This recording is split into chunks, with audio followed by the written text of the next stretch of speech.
उबई ने काम से कहते हैं हमें हमारे रब की याद दिलाओ, हमें हमारे रब की याद दिलाओ।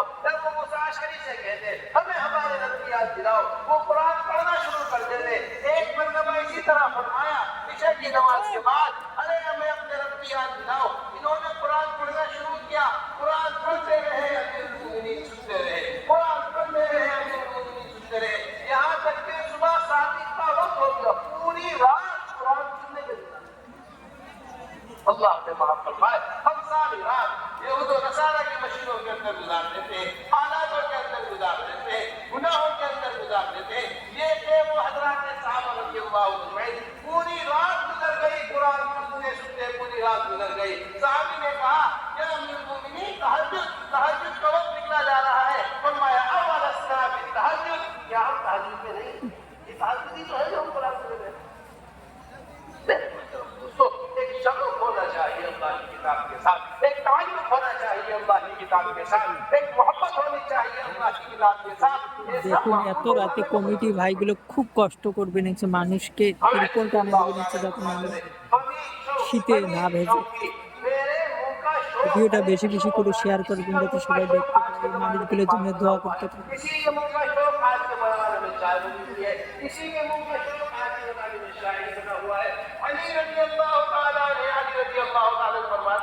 मेरे मुंह का शौक कुरान है।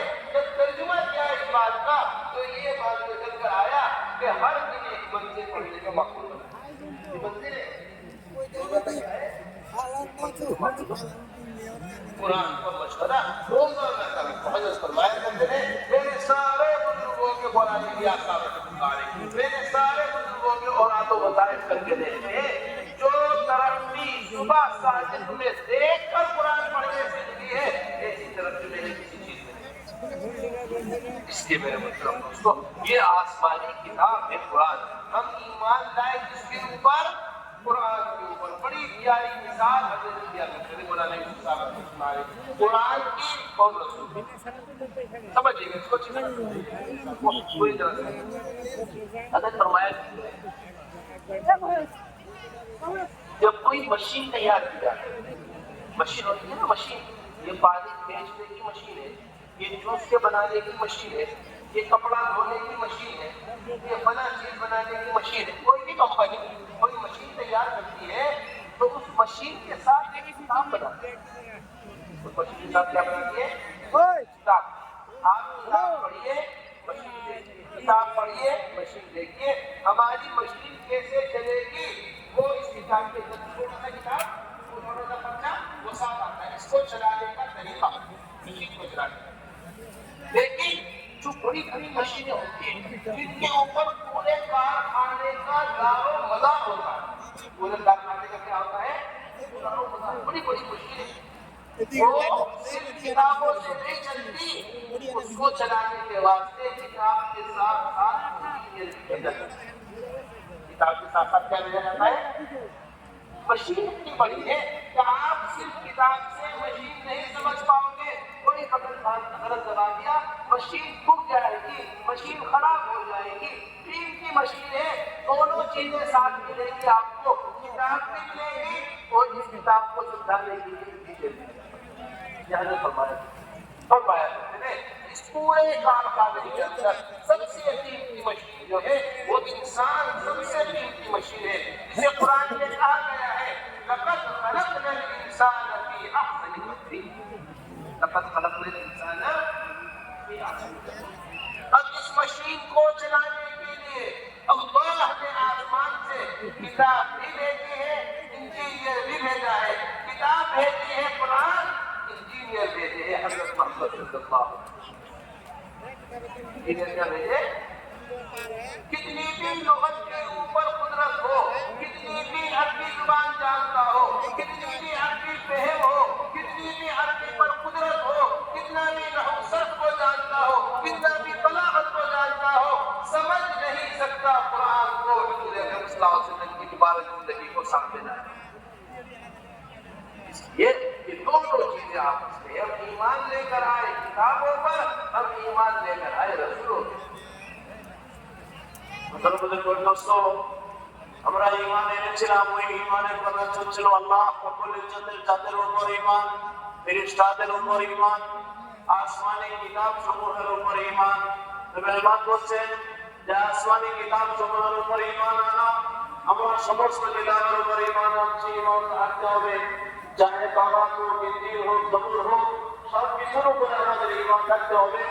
এমনই আসমানি কিতাবের মধ্যে সবথেকে যেটা বড়, সবথেকে আহম কিতাব সেটা হয়েছে কোরআনে কারীম।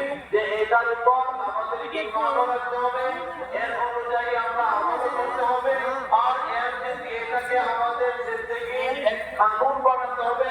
এটার উপর আমার জিন্দেগির একে এক নমুনা বানাতে হবে। এটাকে সম্মুখে রেখে আমার জিন্দেগি অতিবাহিত করতে হবে। যে এই জন্য আমাকে কোরআন দেওয়া হয়েছে, এই বিশ্বাস আমার রাখতে হবে।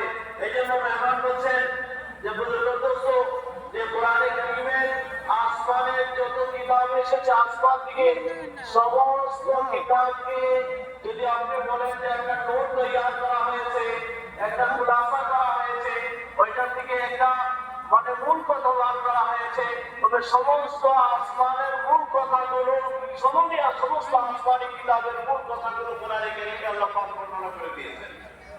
এবং সমস্ত কোরআনে যে সমস্ত কথা এসেছে, ওই সমস্ত কোরআনের কথাগুলো আবার আল্লাহ রাব্বুল ইজ্জত মূল কথাগুলো সূরা ফাতিহাতে বর্ণনা করে দিয়েছেন। আর যে সমস্ত সূরা ফাতিহাতে এসেছে, এটা সবকিছু আবার সূরা ফাতিহার একটা আয়াত, ইয়াকা না'বুদু ওয়া ইয়াকা নাস্তাঈন, এই আয়াতে আল্লাহ রাব্বুল ইজ্জত বর্ণনা করে দিয়েছে যে আমরা ইবাদত আল্লাহরই করি, আর সাহায্য আল্লাহ রাব্বুল ইজ্জতের কাছ থেকে চাই। দ্বিতীয় আমাদের আর কেউ নেই। ইবাদতের জন্য একা, আর মদদ চাওয়ার জন্য আমাদের একই জায়গা। এই জন্য আমাদের দণ্ডস্থ যে খুলাসা মেহমান আমাদেরকে অনুরোধ করছে যে আমরা একটা সুন্দর সময় আমরা ইজতেমায় বসে এসেছি, জমা হয়েছি। যে রমজান আমাদের সম্মুখে, এই রমজানে কোরআন অবতরণ হয়, আর এই রমজান আল্লাহ রাব্বুল ইজ্জত হর বছর এই জন্যই দেন যেন মুসলমান সারা বছর যদি চলে যায়, কোরআনের সাথে তার সম্পর্কটা যদি মজবুত হতে না পারে, তাহলে রমজান এই জন্যই দেওয়া হয় যেন এই রমজানের রচনা করে আপনার আমার কোরআনের সাথে একটা মজবুত সম্পর্ক হয়ে ওঠে। তার জন্য এই রমজান আমাদের জন্য আসছে।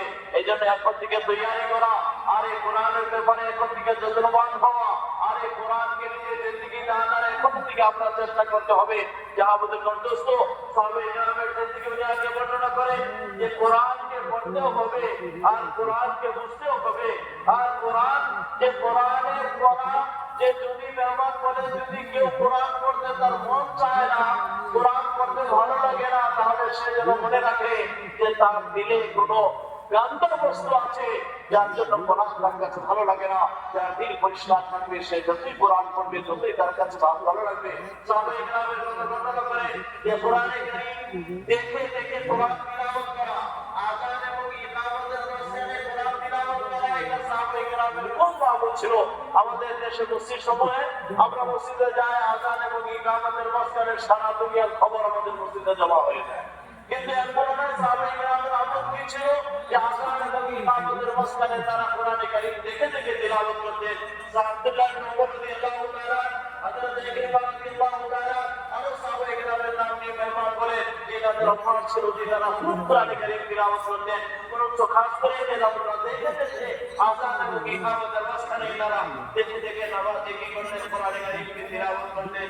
এটা আমাদের যথেষ্ট যে সাহাবায়ে কেরামের জিন্দেগি যে কোরআন, এক তো কোরআনকে পড়া, আর দ্বিতীয় হয়েছে যে কোরআনকে বোঝা। যে কোরআনকে বুঝে নিজের জিন্দেগিকে কোরআন মতো বানানো, এটা আমাদের দায়িত্ব। এই জন্য সাহাবায়ে কেরামের উপর হুজুর পাক সাল্লাল্লাহু আলাইহি ওয়াসাল্লামের উপর শুধু কোরআন নাযিলই হয়নি, বরং কোরআন যা কিছু বলেছিল হুজুর সাল্লাল্লাহু আলাইহি ওয়াসাল্লামের জিন্দেগিটা তাই ছিল। এই জন্য হাদিসে পাকে এসে কেউ এসে জিজ্ঞাসা করতেছে যে হুজুরের জিন্দেগিটা কেমন ছিল, তাকে বলতেছে যে হুজুরের জিন্দেগি যদি দেখতে চাও কোরআনকে দেখে নাও, কোরআন যা বলেছে হুজুরের জিন্দেগি সেটাই ছিল। যারা যদি যখন নবীকে দেখো না, এখন কোরআনকে দেখে নাও, এই কোরআনকে দেখা তার মানে নবীকে দেখা, যে কোরআন যেটাই বলেছে যে সেটাই ওনার জিন্দেগিতে ছিল। আর যদি সাহাবাকে বলা হতো যে কোরআন দেখার, কোরআনে কি আছে এটা বলে কোরআনকে বুঝিয়ে দেন, তাহলে সেইটাকে বলা হতো যে সাহাবাকে দেখো যে কোরআন যা বলে তাদের জিন্দেগিতে পাবে। কোরআনের আর কথা মতো তাদের জিন্দেগি অতিবাহিত তারা করতেছে। যে অর্থাৎ কোরআন শুধু তাদের যে তিলাওয়াতই ছিল না, কোরআন শুধু পড়ার মধ্যেই ছিল না, আর কোরআন ওনারা বুঝেছিলেন এবং কোরআন বুঝে কোরআন অনুযায়ী জিন্দেগি বানিয়ে এমন ভাবে বানিয়েছিলেন যে কোরআনের তারা এক মিসাল করে গিয়েছিলেন। এই জন্য মেহমান বলছেন যে কোরআন শরীফ এই জন্য শুধু না যে আমার ঘরে ওইটা রেখে আমি শুধু উপরে রেখে দেবো, বরকত দিব, যে মেহমান বলছেন যে নিশ্চয়ই কোরআনে কারিম একটা বরকতের কিতাব, ওইটা যেখানে থাকে বরকত হবে। কিন্তু কোরআন শুধু ওই বরকত জন্য আসেনি, কোরআন তো আমার জিন্দগির একটা হায়াতের এক পুরো উদাহরণ, আমার জিন্দগির এক সংবিধান আমাকে দিয়েছে কোরআন।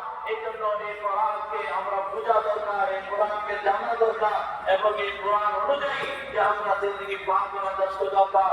ব্যবহার করছেন যে কোরআনকে তিলাওয়াতের জন্য যে সমস্ত আদাব ফজাইলা আমারে ফজাইলে কোরআনে বর্ণনা করা হয়েছে, ওই সমস্ত আদাবগুলো যেন আমরা লক্ষ্য রাখি, ওই সমস্ত আদাব সহ আমরা যেন কোরআনে কারিমের তিলাওয়াত করি আর কোরআনের বাকি যেন আমরা তর্জমাগুলো পড়ার বা আগে আমরা দেখার চেষ্টা করি, তবে আদাবের তৈরি করে আমরা বাকি কোরআনের ইলম আমাদেরকে দিবে। এই জন্য বলতে যথেষ্ট যে কোরআন আপনি দেখেন না যে কোরআন পড়লে কি মজা আসে, এটা তো সাহায্য করতে রোজগুলো পাওয়া যাবে না। যে আল্লাহ নিজে বলতেছেন ইয়া ইবাদি ইয়া ইবাদি ইয়া ইবাদি, যে আল্লাহ আল্লাহ যখন আমাকে বলতেছে হে আমার বান্দা, হে আমার বান্দা, মেহমান বলছেন যে এটা কত বড় কথা, যে এটা যদি আমাদের দিল থাকতো আর যদি আমরা এটা বুঝতে পারতাম তাহলে যে মনে কত আনন্দ লাগতো। সত্যিকার আপনাদের কোরআনে কারিম বুঝে তিলাওয়াত করবেন, আপনার কাছে যে আনন্দ আছে, একটা শান্তি আপনি পাবেন, এটা দুনিয়ার আর কোথাও আপনি পাবেন না। এই জন্য বুঝে করতেছ যে হ্যাঁ সাহাবায়ে কেরামের জিন্দেগি যদি দেখি যে তাদের এখানে যে কোরআনের তিলাওয়াতে এত বেশি তাদের মগ্ন ছিল আর এত বেশি কোরআনের সাথে মহব্বত ছিল যে যদি কেউ তারা বলতো আল্লাহকে আমাকে স্মরণ করাও, আল্লাহকে আমাকে মনে করিয়ে দাও, যাহলে আমি ওই মুমিন করতেন, তারা তো তখন নবী আল্লাহ কোরআনে কারীম পড়া আরম্ভ করে দিতেন। যাহা কোরআন পড়াই হবে, কোরআন আল্লাহর কথা, আল্লাহ মনে করতেছে, কোরআন আল্লাহ বুঝছেন, আল্লাহ কি বলতেছেন, আল্লাহর কথাগুলো মনে পড়ে যেত। সেই জন্য ওদের অর্থ একটা কোরআন বেশি বেশি পড়া আর দ্বিতীয় কোরআনকে আমরা বুঝে বুঝে পড়া। সাহাবায়ে কেরামের জিন্দেগিতে এমন বাবু ছিল যে আমরা তো নবী আল্লাহ আমাদের কাছে যে উনি বলেছেন যে কোরআন আমাকে আল্লাহ মনে করিয়ে দাও, উনি কোরআন তিলাওয়াত করতেছেন। আবু মুসা আশআরী রাদিয়াল্লাহু আনহু এক সাহাবী ছিলেন, আল্লাহ এত সুন্দর আওয়াজ দিয়েছিলেন যে আছে কি তারা দাউদ আলাইহিস সালামকে আল্লাহ যেমন আওয়াজ দিয়েছিলেন, আল্লাহ তেমন সুন্দর সুর, যেমন মধুর সুর আল্লাহ আপনাকে দান করেছিলেন।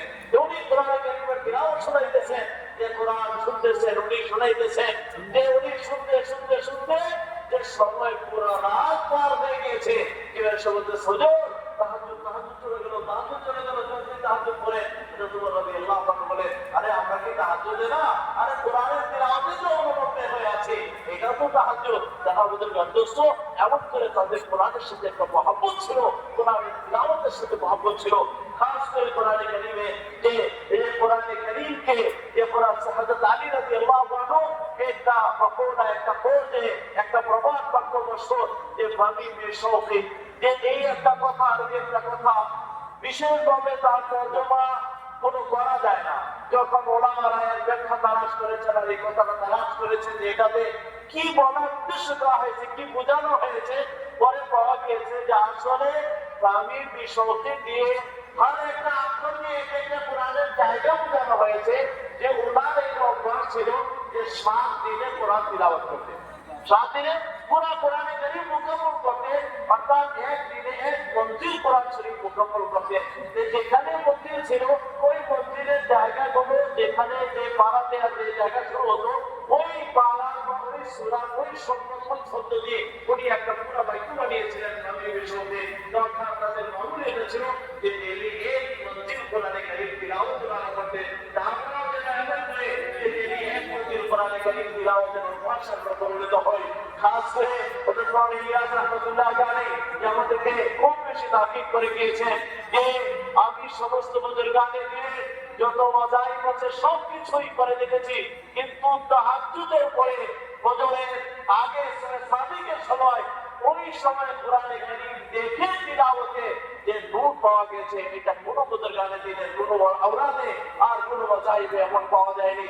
এই জন্য বুজুর্গ অভ্যস্ত যে আমরা কোরআনে কারীম তো সবসময় তিলাওয়াত করবো, খাস করে তাহাজ্জুদের সময় আমরা কোরআনকে খুব ধীরস্থিরের সহিত আমরা কোরআনকে বুঝে পড়ার চেষ্টা করব।